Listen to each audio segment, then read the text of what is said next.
agradecemos por poder compartir esto.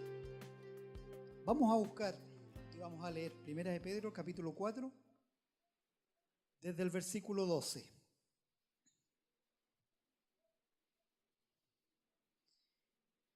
Si ya lo tiene, necesito que me diga amén. Ya, la mayoría lo tiene ubicado. 1 de Pedro 4, del 12 en adelante. Y dice así la palabra del Señor. Dice: amados, no os sorprendáis del fuego de prueba que os ha sobrevenido, como si alguna cosa extraña os aconteciese, sino gozaos por cuanto sois participantes de los padecimientos de Cristo, para que también en la revelación de su gloria os gocéis con gran alegría. Si sois vituperados por el nombre de Cristo, sois bienaventurados, porque el glorioso Espíritu de Dios reposa sobre vosotros. Ciertamente de parte de ellos Él es blasfemado, pero por vosotros es glorificado. Así que ninguno de vosotros padezca como homicida, o ladrón, o malhechor, o por entremeterse en lo ajeno. Pero si alguno padece como cristiano, no se avergüence, sino glorifique a Dios por ello. Porque es tiempo de que el juicio comience por la casa de Dios. Y si primero comienza por nosotros, ¿cuál será el fin de aquellos que no obedecen al Evangelio de Dios? Y si el justo con dificultad se salva, ¿en dónde aparecerá el impío y el pecador? De modo que los que padecen según la voluntad de Dios, encomienden sus almas al fiel Creador y hagan el bien. La palabra de Dios ya es bendita. Que sea bendición para nosotros el poder leerla y escucharla. Bueno, claramente Pedro hace unos escritos basados en lo que él había visto, en lo que él estaba viviendo. Considerando además lo que dijo Jesús. Dijo: en el mundo tendrán aflicción, pero confíen, yo he vencido al mundo. Está sentado y está claro que aquel que quiera seguir a Cristo va a padecer. Jesucristo mismo nos dijo: si a mí me han tratado así, que soy el Hijo de Dios, ustedes no esperen que los traten mejor. Vamos a tener oposición de parte del mundo, de parte del enemigo, de parte de aquellos que no creen, de parte de aquellos que se declaran enemigos de Dios, aún sin saberlo, como en el caso del apóstol Pablo. Debemos tener conciencia de que el cristianismo es sufrimiento. Primero voy a explicar algunos de los motivos por los cuales nosotros sufrimos.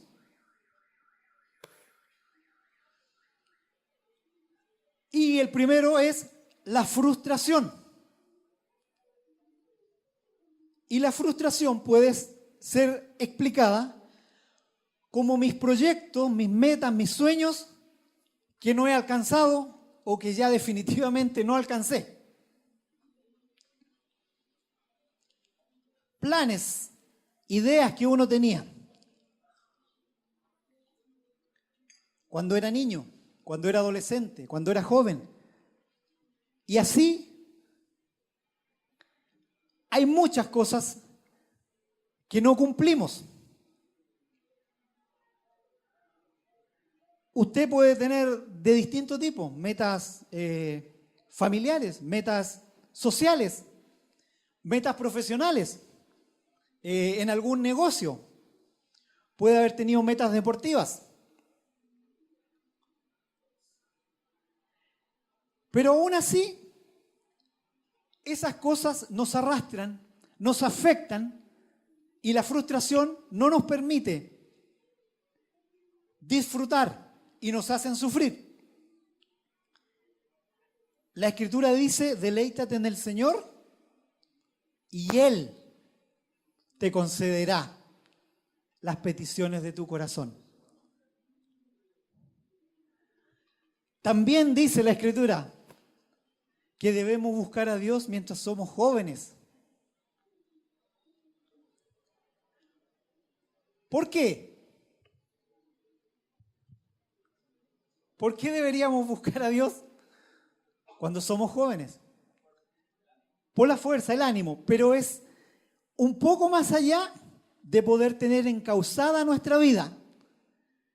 Y en este ámbito de las frustraciones, muchas de ellas estarían solucionadas o por lo menos comprendidas, porque es Dios el que nos va a conceder esas peticiones que nosotros tenemos.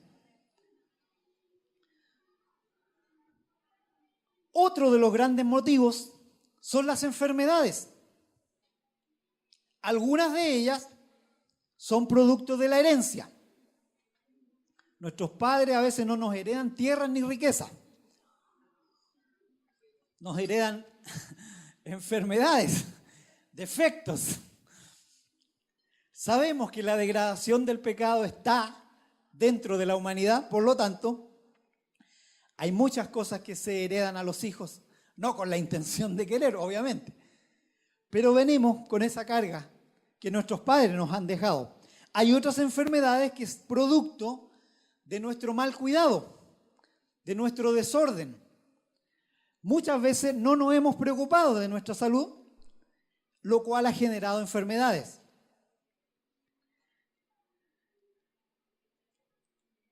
Bueno, abusos también, abusos ya sea sustancias que son lícitas como el alcohol, y el abuso genera dependencia.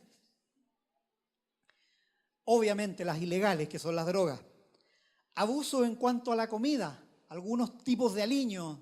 Tenemos úlcera y seguimos comiendo picante. Debemos entender que esos son motivos de sufrimiento, de desgaste. Y hay otros que son producto de accidentes. No los buscamos y nos ha generado algún problema médico. Por lo tanto, nos hacen sufrir. Yo se lo he contado otras veces. Me gustaba mucho jugar al fútbol, pero a los 18 años rompí el ligamento de mi rodilla derecha y a los 26 rompí el de la rodilla izquierda. Tengo rotura de ligamento de los dos tobillos, además. Usted dirá, pero usted es muy porfiado. Sí, muy porfiado. Cualquier persona habría parado antes. Yo no paré. Y eso sí, al que le gustaba el deporte, produce cierta frustración. Porque me encantaría tener una vida hoy más activa para poder jugar con mis niños. Pero me tengo que cuidar muchísimo para no lesionarme. Un simple trote y pisar en algún agujero me va a producir un esguince de rodilla, de tobillo. Así que por lo tanto me tengo que cuidar. Camino, apenas troto. Mi vida es bastante sedentaria en ese sentido. Y sí produce frustración, produce sufrimiento no poder jugar con mis hijos. Hay algunas enfermedades que Dios las permite. Él no las envía. Él las permite. En 2 Corintios 12 nos habla el apóstol Pablo.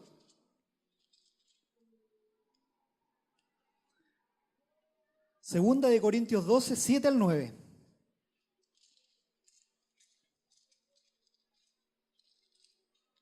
Y dice así: y para que la grandeza de las revelaciones no me exaltase desmedidamente, me fue dado un aguijón en mi carne, un mensajero de Satanás que me abofetee, para que no me exalte sobremanera, respecto a la cual 3 veces he rogado al Señor que lo quite de mí.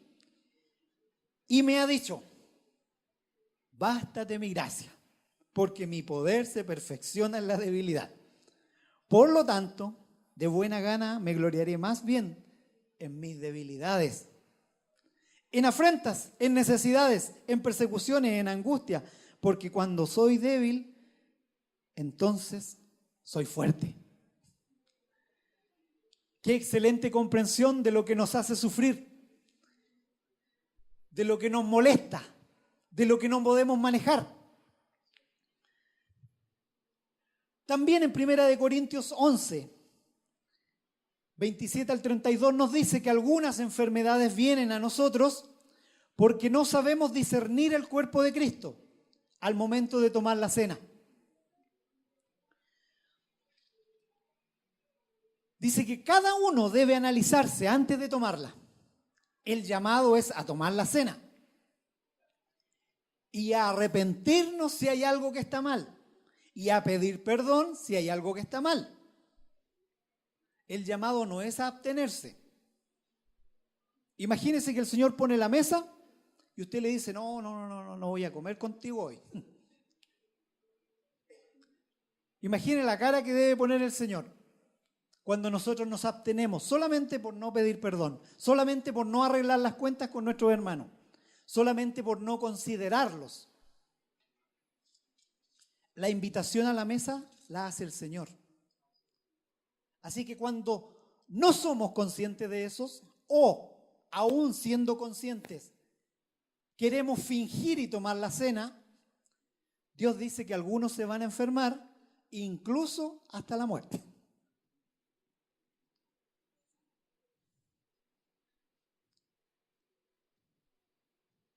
¿No me cree? ¿Me cree o no me cree? Ya, leámoslo. 1 Corintios 11, para que quede más claro. 1 Corintios 11, 27.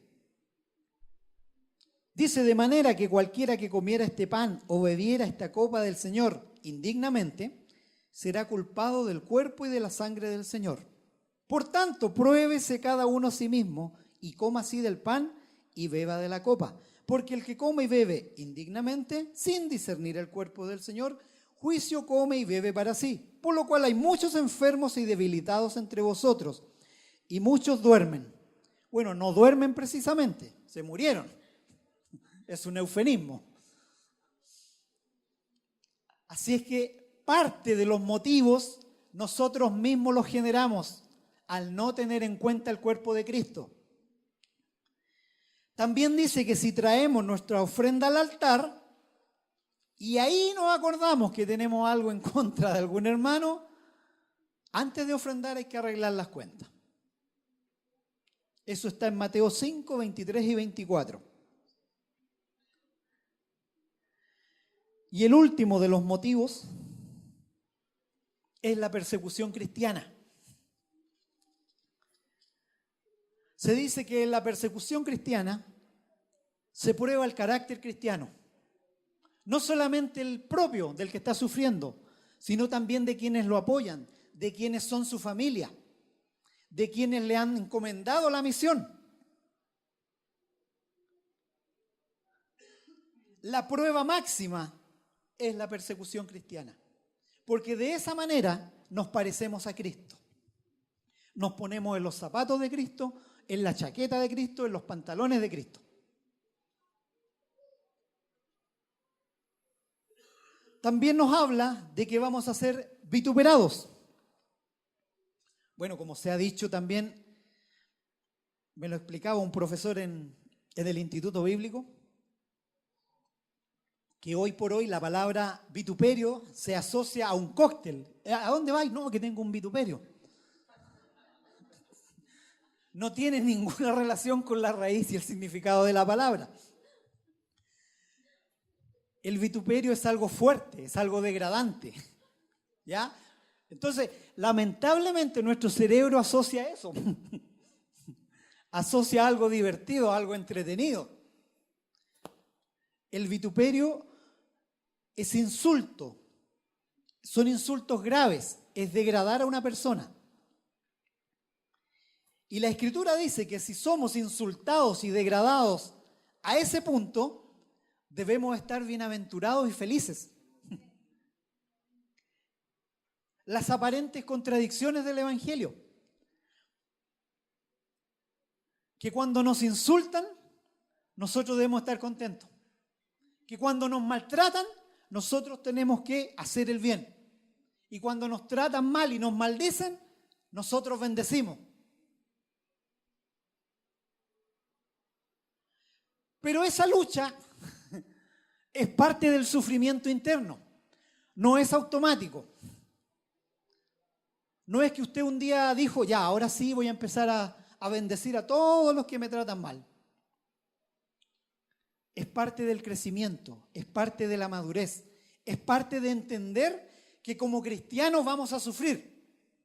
Y la Escritura nos asegura que vamos a sufrir. Y vamos a sufrir más cada vez que queramos vivir y ser más como Jesús. Si nos queremos parecer a Él y acercarnos más a Él, más vamos a sufrir. Se lo doy garantizado.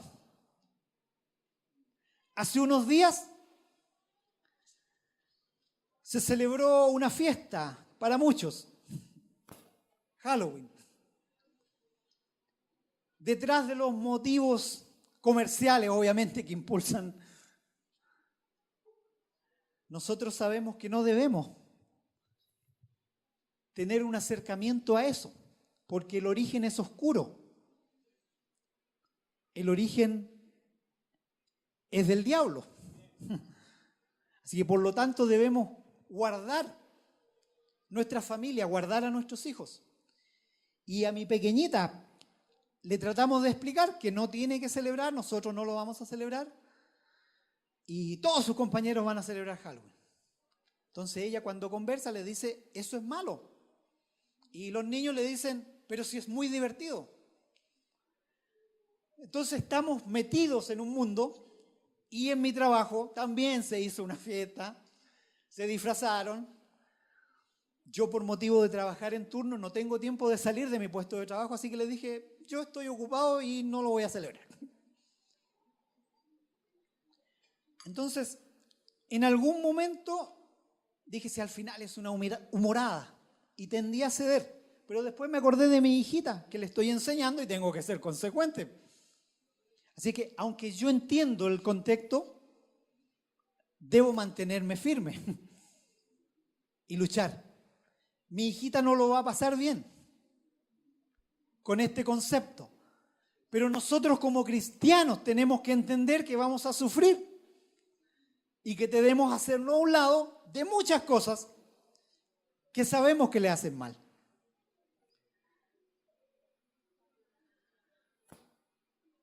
La persecución cristiana, como decíamos,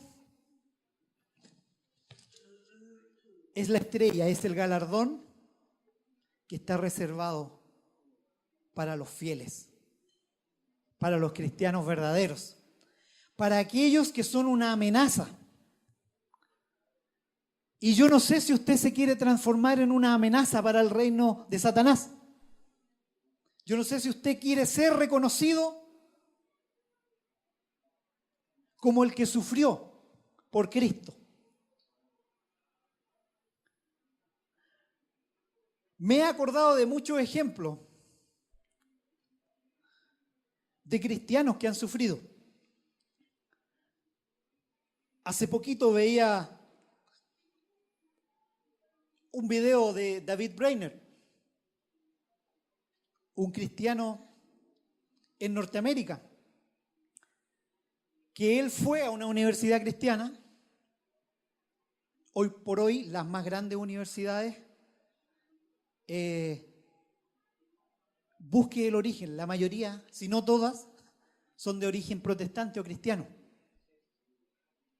Todas, las más grandes, Harvard, Yale, todas, Oxford en Inglaterra, todas. Se decía en esa época que un predicador sabía más que un médico y más que un abogado. A ese nivel se capacitaban. Obviamente, tomando lo bueno, porque obviamente hasta cierto punto se exageró y se expulsaba gente que tenía el llamado, pero no tenían el estudio. Por lo tanto, no se les ayudaba, sino que lo expulsaron. A David Brainerd lo echaron porque obviamente no pensaba como los líderes.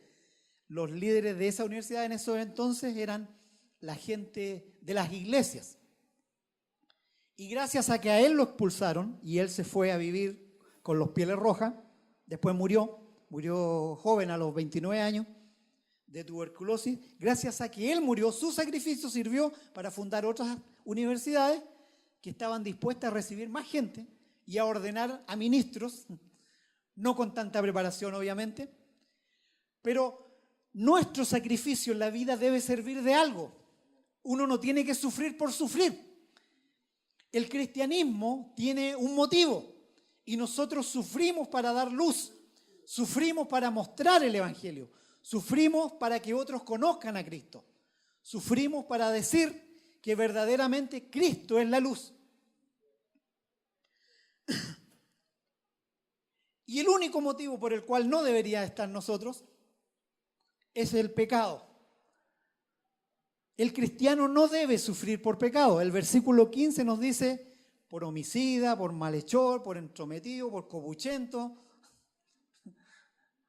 contextualizando las palabras, no debiéramos sufrir por esas cosas, por ladrón, por sinvergüenza, por caradura.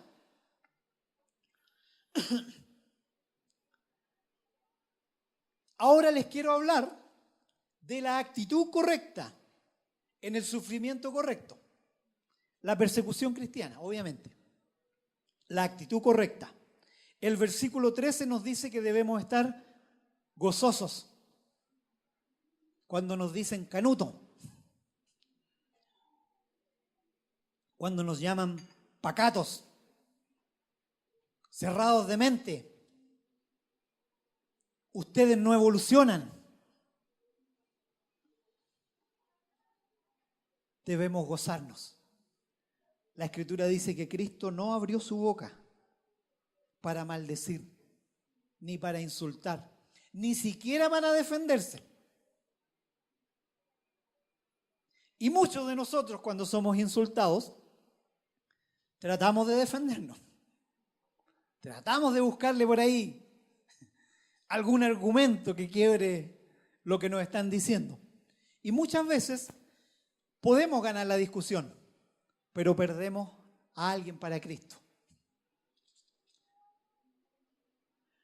Cuando nos insultan, nosotros tenemos que bendecir. Cuando nos hacen mal, tenemos que hacer el bien. Solo de esa manera nos vamos a poder gozar. Pero si nuestra actitud es la de defendernos y de insultar, no nos podemos gozar. Tenemos que decidir estar gozosos en esa situación. En otros textos dice que hemos sido considerados dignos. Dios nos consideró dignos de sufrir por Él. De todo el mundo, escogió a algunos. Y dice, ustedes son los que van a sufrir por mí. Muchos países de la ex Unión Soviética, los cristianos eran perseguidos. Sus hijos en las escuelas le enseñaban el ateísmo y se reían de ellos y los ridiculizaban. En la China comunista lo mismo. Estaba prohibido hablar de Dios, estaba prohibido el cristianismo.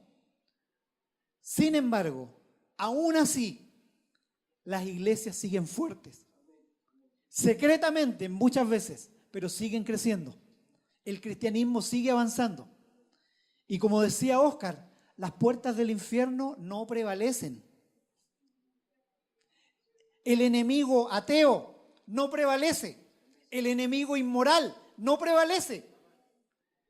La violencia extrema que sufren los misioneros cuando son atacados no pueden prevalecer. Sabemos que tarde o temprano Dios tomará el control de esa situación y hará mostrar su luz a pesar del retroceso, a pesar de no tener a quien lo reciban en ese lugar, porque se perdió el mentor, se perdió quien estaba enseñando, quien estaba aprendiendo. La Escritura también dice en el versículo 14 que somos bienaventurados. Dice, si sois vituperados por el nombre de Cristo, sois bienaventurados, porque el glorioso Espíritu de Dios reposa sobre vosotros. Qué privilegio más grande que Dios nos permita tener en nosotros su Espíritu Santo, Qué privilegio más grande. Mientras analizaba esto, me acordaba, mi familia, desde que yo soy pequeño, más o menos unos 5 años, mis padres decidieron seguir a Dios. Y hace unos días mis padres me visitaron y me contaban anécdotas de los abuelos, de los bisabuelos, de los tatarabuelos, por parte de la familia de mi mamá. Había una profesora que fue la primera que conoció al Señor. Ella en su casa hacía el catecismo y enseñaba la Biblia y enseñaba a los niños a leer a través de la Biblia. Y fue un predicador y esa tatarabuela se convirtió. Le dijo al cura que no iba a hacer más catecismo e instalaron una iglesia al lado de la escuela. Obviamente sufrió persecución, obviamente sintió el rechazo de la comunidad, pero hace más de 5 generaciones que Dios está en mi familia. Y por parte de mis abuelos paternos, mis abuelos fueron los primeros que comenzaron a seguir a Dios. Y ahí papá nos contaba algunas anécdotas divertidas de que el abuelo recién convertido salió con los amigos y un tropezón y volvió con algo de licor. Mi abuela era chiquitita, así, bajita, bien chiquitita. Mi abuelo era grandote. Pero la abuela era brava. Era brava. Y ahora que era cristiana, era más brava porque citaba la Escritura. Así que lo mandó de vuelta y media a pedir perdón. Te fuiste a la iglesia y el domingo vas a tener que pedir perdón delante de los hermanos porque avergonzaste al Señor. Mi abuelo, casi 1,80 m, tuvo que volver arrepentido. Pero veo la gracia de Dios, veo la misericordia de Dios en mi familia. Y yo personalmente conocí al Señor muy pequeño, pero no mantuve una consecuencia de seguir en los caminos. Y cercano a los 18 años, obviamente me alejé. Estuve 10 años vagando sin Dios, intentando hacer mi voluntad, porque tampoco la pude hacer. El Señor me ponía trabas por todos lados, zancadillas por todos lados, hermanos que me hablaban, familiares que me hablaban. Y simplemente me acuerdo de esos años en que vivía vacío. Y la verdad es que nunca más me gustaría vivir así. No quisiera jamás tener que decirle al Señor, ¿dónde estás? Aunque el Señor siempre estuvo a mi lado, siempre me estuvo cuidando, siempre me estuvo protegiendo. Es extraño que dice que cuando algunos callan, las piedras son las que hablan. ¿No está mi esposa? Y una ex polola piedra me habló del Señor.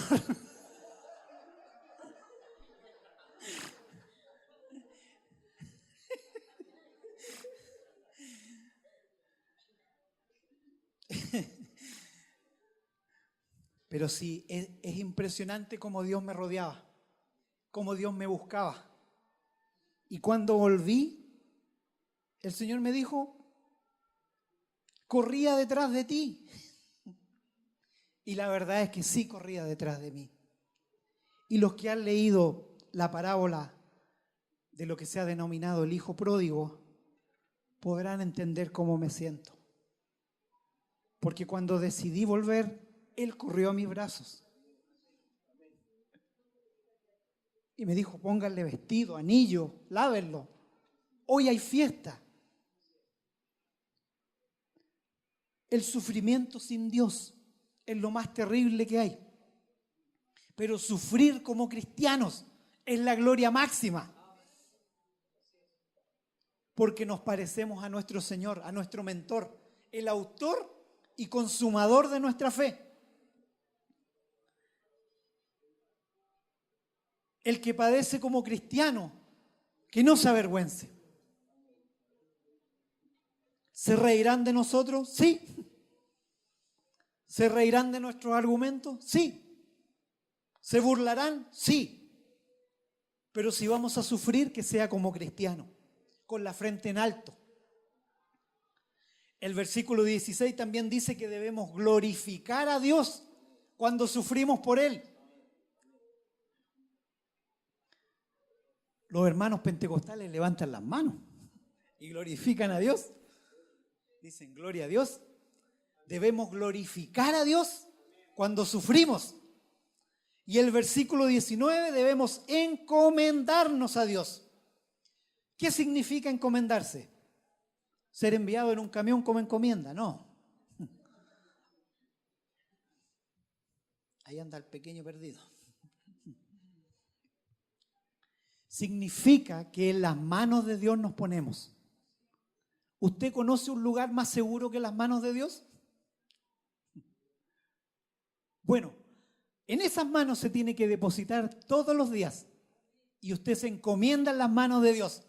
Y le dice, Señor, estoy en tus manos. Lo que me acontezca es lo que tú permites. Y lo que no, amén. Los tres jóvenes, amigos de Daniel, Sadrach, Mesach y Abednego,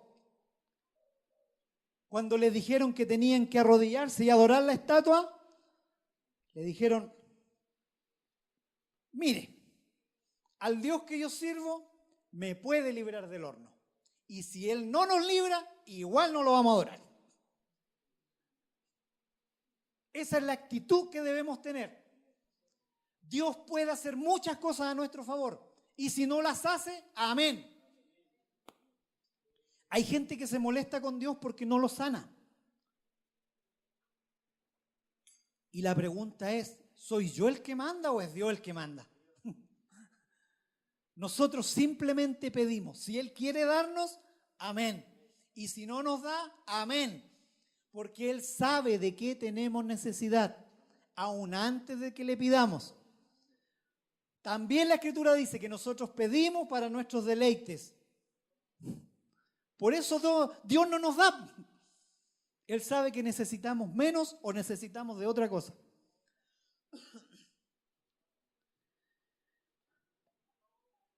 Lo último que quiero enfatizar es lo que somos y tenemos en el sufrimiento. Versículo 13 dice que somos participantes de los padecimientos de Cristo. Somos participantes. Dios nos permite estar al lado de su Hijo. ¿Usted entiende eso? Estar al lado. Ser el representante y estar al lado de Cristo.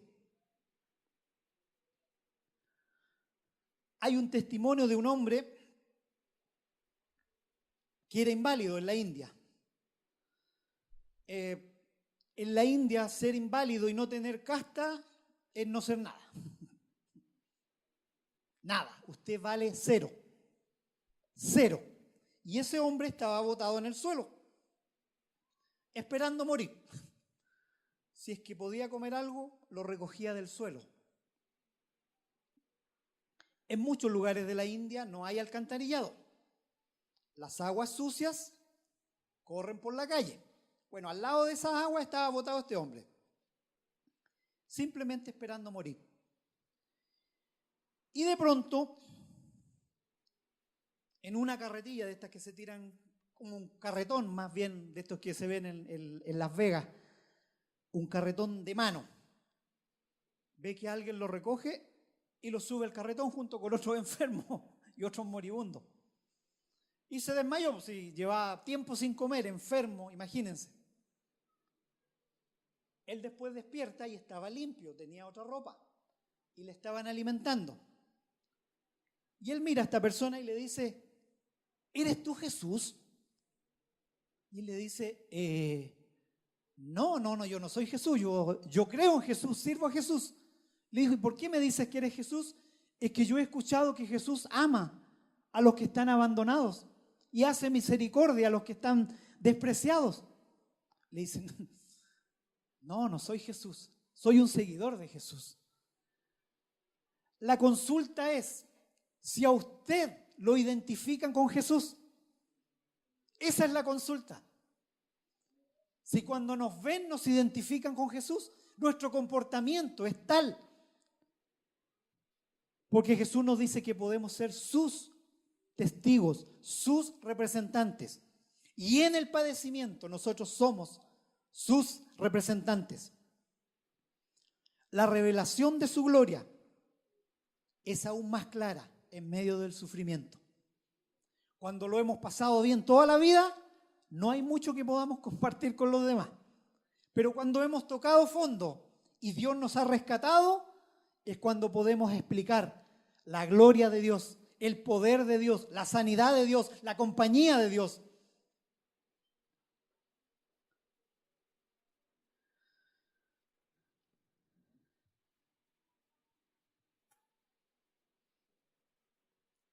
Me acordaba también de una anécdota.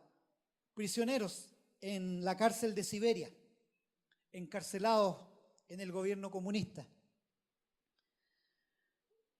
Había un grupo de hermanos que solamente se podían ver en el patio cuando los dejaban salir. Y estos comunistas eran tan crueles que en pleno invierno los dejaban salir 1 hora. Imagínense en Siberia. Pero estos hermanos aprovechaban la oportunidad. Corrían, obviamente porque hacía frío y porque querían verse. Se abrazaban, oraban, compartían la cena del pan y el vino con jugo en polvo.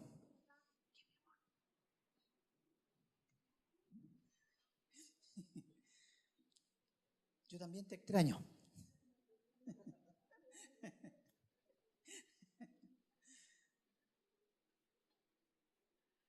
Pero estos hermanos, en medio de ese frío, 25, 30 grados bajo cero, oraban, se tomaban de las manos, saltaban un rato porque se congelaban. Recordemos que son prisioneros, no tienen ropas térmicas, están muertos de hambre, no tienen calorías. Pero aún así, solamente ese ratito, ellos podían disfrutar la compañía, el calor y la comunión con sus hermanos. En medio del sufrimiento, ellos no renegaban y sabían que era parte de una burla darles permiso al patio en esas condiciones. Pero ellos le agradecían a Dios la posibilidad de poder ver a sus hermanos, aunque sea 1 hora.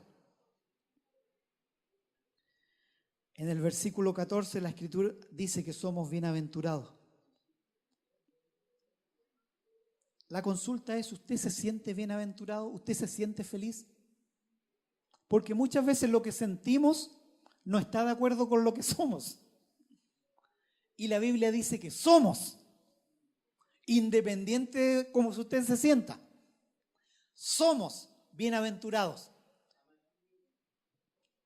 Somos felices porque el glorioso Espíritu Santo de Dios reposa sobre nosotros. Versículo 18 y 19 dice que somos justos que se salvan. Yo no sé usted, pero como justos, no por nuestra justicia, sino por la justicia de Dios. Él nos ha hecho justos. Nos vamos a salvar, por lo tanto, nuestra actitud debe ser la de bendecir, la de hacer obras justas. No al revés, yo no hago obras para salvarme. Ya soy salvo, por lo tanto hago buenas obras, por lo tanto comparto. Por lo tanto doy, por lo tanto estoy gozoso porque soy justo, un justo que se salva. También el versículo 19 dice que estamos encomendados, como les comentaba, es ponerse en las manos de Dios. Todos los días debemos ponernos en las manos de Dios y decirle al Señor lo que tú quieras. Lo que tú quieras, Señor. Si voy a sufrir, sufriré por ti. Y si voy a pasarla bien, voy a disfrutar por ti. Encomendados a las manos del fiel Señor. Y si alguien me puede buscar, Malaquías, capítulo 3.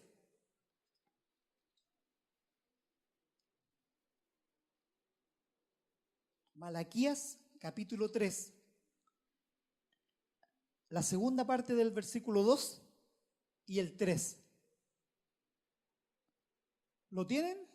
¿Sí? Oscar, ¿lo puedes leer si ya lo encontró? Gracias. La segunda parte del 2.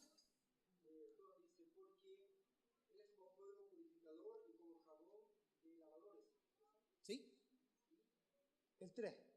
Y se sentará para afinar y limpiar la plata, porque limpiará a los hijos de Leví, los afinará como a oro y como a plata, y traerán a Jehová ofrendas de justicia.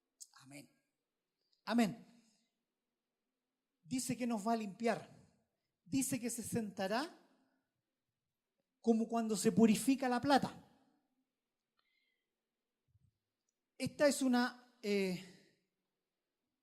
imagen que hay que tener clara. Escuché dentro de una ilustración que una persona fue a hablar con un joyero que limpiaba la plata y el oro.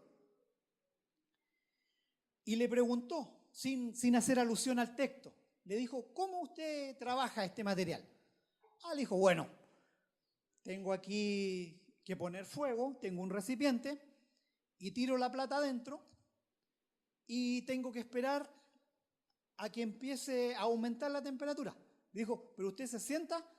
Le dijo, sí, me tengo que sentar porque se demora harto. Ya, y después de que ponerle y esperar y todo el tiempo, ¿cuándo sabe usted cuándo está listo? Le dijo, es fácil. Cuando yo me miro y está como un espejo y yo veo mi reflejo en el material, es cuando está listo. Si yo lo mantengo ahí, se va a quemar el material. Cuando se produce como un espejo, le he sacado toda la impureza y la plata está purificada. Entonces, ¿esto qué es lo que nos quiere decir? Que muchas pruebas, mucho sufrimiento son en el cristiano producto de la limpieza que Dios está haciendo en nosotros. ¿Hasta cuándo vamos a sufrir? Simplemente hasta que Dios pueda reflejar su rostro en nosotros. Cuando seamos la imagen de Dios es cuando para la prueba, es cuando para el sufrimiento, es cuando para la purificación. El sufrimiento no tiene otro motivo que purificar las almas de los cristianos. Y si nos ha tocado sufrir mucho, es porque somos muy porfiados. Y muchos de nuestros sufrimientos están asociados a nuestras decisiones. Dios nos ha pedido que actuemos de cierta manera y nosotros insistimos en desobedecerle. Cuando Dios nos ha dicho que perdone, debemos perdonar. Porque Él es infinitamente más sabio. Nuestros argumentos no valen contra Él. Por lo tanto, cuando Él nos dice que vamos a pasar una prueba y la estamos pasando, busquemos el por qué o el para qué. ¿Qué debemos buscar? El para qué estoy sufriendo. ¿En qué necesitas purificarme? ¿En qué necesitas limpiarme? ¿En qué necesitas que yo avance y que no me quede atrás? Dios tiene la intención de sentarse a esperar la purificación de nuestras almas. El sufrimiento correcto es el que debemos padecer como cristianos por el nombre de Cristo. Póngase de pie y vamos a terminar con una oración.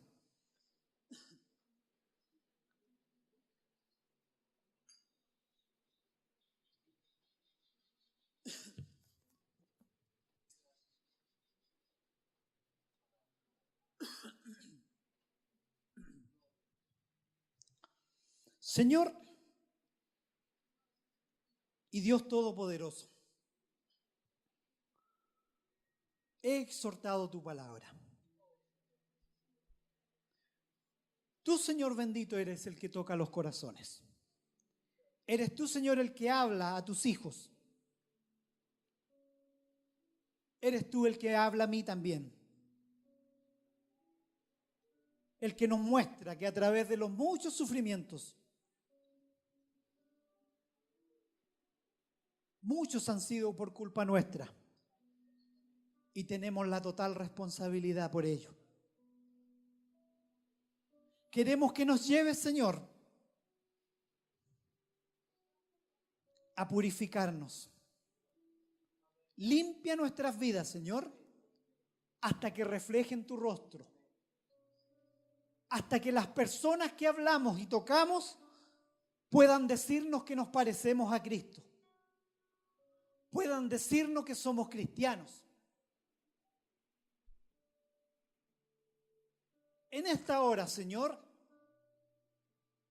quiero orar por mis hermanos que sufren por la falta de perdón, que sufren porque han sido heridos, que sufren porque han sido maltratados.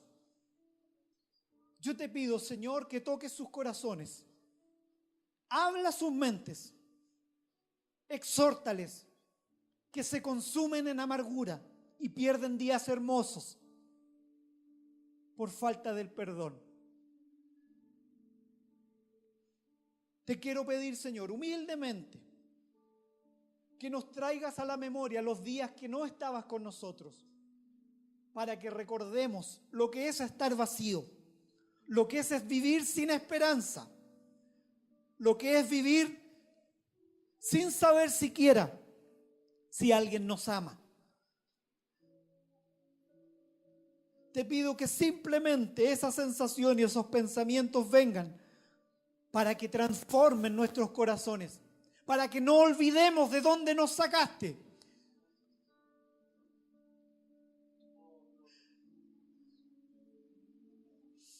Para que otros como yo, que han tenido miles de oportunidades y no te diste por vencido,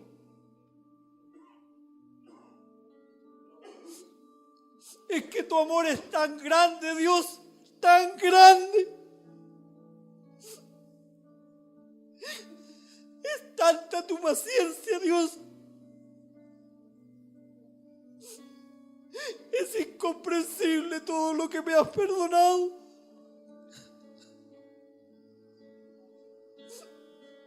Que podamos ir, Señor. Que podamos ir aquellos que no te conocen, Dios. Que hablemos al vecino, al compañero de trabajo. Dios mío, que de ahora en adelante solo suframos por ti. Que tú seas nuestra bandera, nuestro estandarte. Tú prometiste no abandonarnos. Y nunca lo has hecho, Dios. A pesar de nuestros errores, tú sigues siendo fiel. Tú eres grande. Adoremos al Señor.